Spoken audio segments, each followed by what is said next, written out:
shall not say, if you refuse me, you'll kill me. I won't die. But I shall do worse. I shall live to no purpose. You'll live to marry a far better woman than I. Don't say that, please. That's not fair to either of us. To marry a worse one, then. If there are better women than you, I prefer the bad ones. In the book, A Portrait of a Lady, Henry James displays his ideal woman in the character Isabel Archer. The story encompasses the pursuit of a love in its purest form, but not at the cost of principles and passions, unwavering idealism in the face of ridicule, and a self-assured sense of priorities are important elements that Henry brings in to create the portrait. But the most important theme he explores is the blessing and liberty of individual choice. In an assignment for English 263, American Literature since 1863, I analyzed how James's depiction of the ideal woman could change her mind despite three elements of love, idealism, and priorities. Informing her highest virtue of choice. By exploring the confusing relationship of Isabel Archer and Caspar Goodwin, solely using textual support from the novel itself, we will see how they changed, the effect that they had, and why it is significant.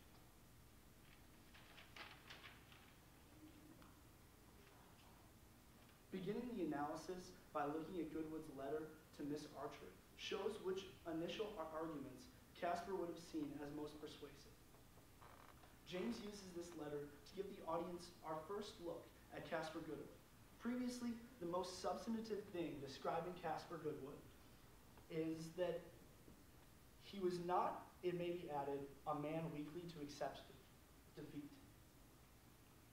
His letter expands this trait, moving across an ocean for the sole purpose of winning a woman's heart, dreading to be alive in a world where she is not a part of it, seeing hope where none was given. All these actions were taken by Mr. Goodwood, exhibiting his resolve. Determination, combined with a clear understanding of what he wants, are the strongest pillars making up his character. But devotion and desire are not the only arguments gleaned from these passages, because of course we have to look at the answer to Caspar's persistent wooing, which was a resounding no. Rebutting the expected becomes a recurring theme throughout the novel, and Isabel saying no to people that did not hear no often is one of the most popular forms of this theme. Whether it is Lord Worthington, Miss Stackpole, or Mrs. Touchett, Miss Archer's use of the word no is always a defining moment in her story. Isabel uses no as a tool to achieve her dreams and her own agenda to a shockingly effective extent. Each of the characters she rejects has a different reaction to her assertion of freedom. Lord Worthington is thrown into confusion and eventually acceptance. Mrs. Touchett forms a begrudging respect for her niece, albeit with disappointment. And Miss Stackpole simply becomes indignant and ignores Isabel's rejection. Henry James has each of his characters react in a manner consistent with their underlying values, exposing their true nature through this adversity, and Caspar is no exception. If adversity is a tool to expose the character's true nature, then Caspar Goodwood is far and away the character with the most self-assurance. With each of the people Isabel rejected before, there is an element of acceptance in their reaction. That acceptance manifests itself as remorse from Lord Worthington or indignation from Miss Stackpole. But it is always present. Goodwood, however, is the antithesis of acceptance, and this exposes the harshest point of his nature, pride. As a successful American businessman, he is familiar with no, but he has never taken no for an answer. After all, that's the first rule of sales. Most of the other people in Isabel's life expect obedience and are surprised when it's not given freely, but not Mr. Goodwood. He is comfortable with resistance and enjoys a challenge. No by no means is a new concept to him, just an answer he has never accepted. That is the point of pride for Casper. His ability to overcome adversity has been his source of success and a way of life. His pride and self-assurance is what makes Casper Goodwood unique from all other characters in A Portrait of a Lady. It is simultaneously the reason why Isabel finds it very easy to reject his proposal in the harshest terms. With this understanding, it is easy to see how Goodwood's letter is shaped to win over Isabel. All of his arguments are based off the assumption that Isabel is not entirely grounded in her decision on what she really wants. And given some time, he can make her understand he is right. Pride is the defining feature of Goodwood's letter, and it is because of this that Isabel chooses not to respond to him altogether, thinking it impossible to reason with him. Of course, that has the adverse effect of making Isabel all the more desirable to Goodwood, and sets up his pride to be a significant stumbling block in the future. To compare Goodwood's letter to Isabel with their meeting at Garden Court, to compare Goodwood's letter to Isabel in the beginning of the novel with their meeting at Garden Court at the end of it, there's a stark contrast in motivation. The audience can see by the arguments he chooses that Casper has set aside his pride, and he is fully leaning on his three characters of values: devotion, desire, and self-assurance.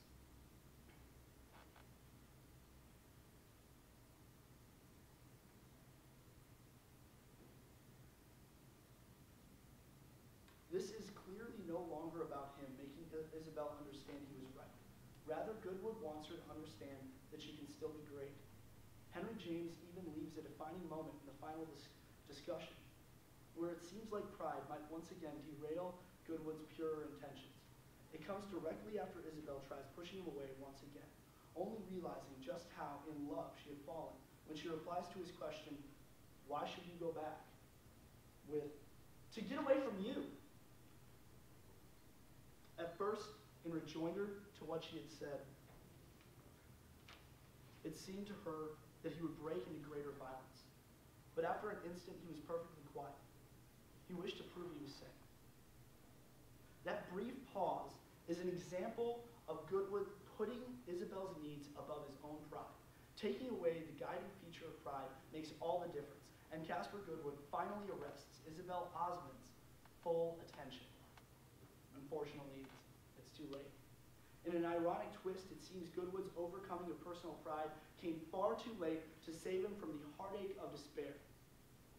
If he had given it up earlier, he might have found happiness along the way, instead of pinning his desire and devotion on a source of competition like Isabel. As he overcomes his pride, letting go of his need to be right, Goodwood is faced with the devastating reality that Mrs. Osmond is married. As Miss Stackpole attempts to reassure him, it is as if the audience can see the years and pain his pride has cost him, as it is added on the spot 30 years to his life. Thank you. Choose this topic. It's one of the only papers I like that I wrote this semester. Good to know. All right, so back for a moment. What would be the three main things you want to tell us about The Portrait of a Lady? What you wrote based upon reading this?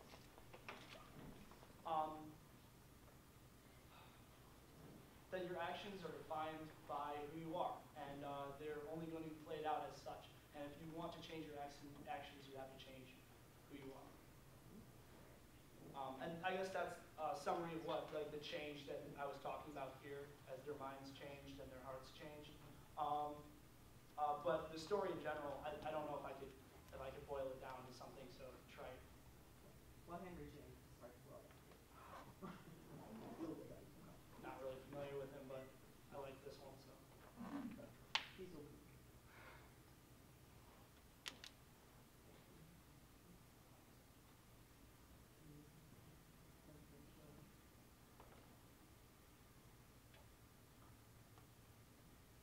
Okay, so we're going to mess with you a minute. Okay, take your script and go to the center of the front. Yeah, for the This opening. is what I need. Okay. Okay, when you do characters, you don't move your body. It's purely focus. Okay, so do that opening dialogue, please. No, go stand right in the center. Just stand right there, yes. don't move. I don't know the lines. Okay, okay. Okay.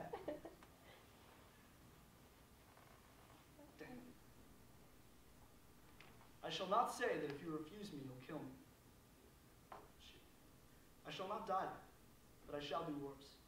I shall live to no purpose.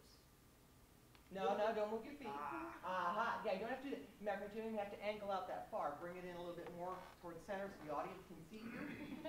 And we change characters based upon voice and physical demeanor without doing that little dance thing. Okay, so start Called again. a dramatic V, and you're the point of the V, and the ends come out here. So if you're only doing two characters, they literally can only, they can be this close. Okay. And then you have to consider things like how tall is the character that you're looking at.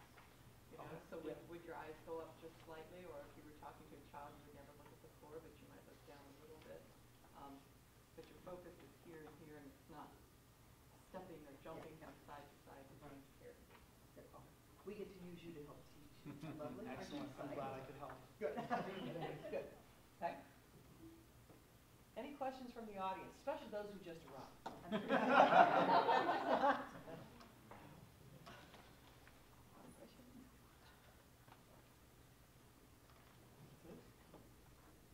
All right. Thank you, Dietrich. Thank you.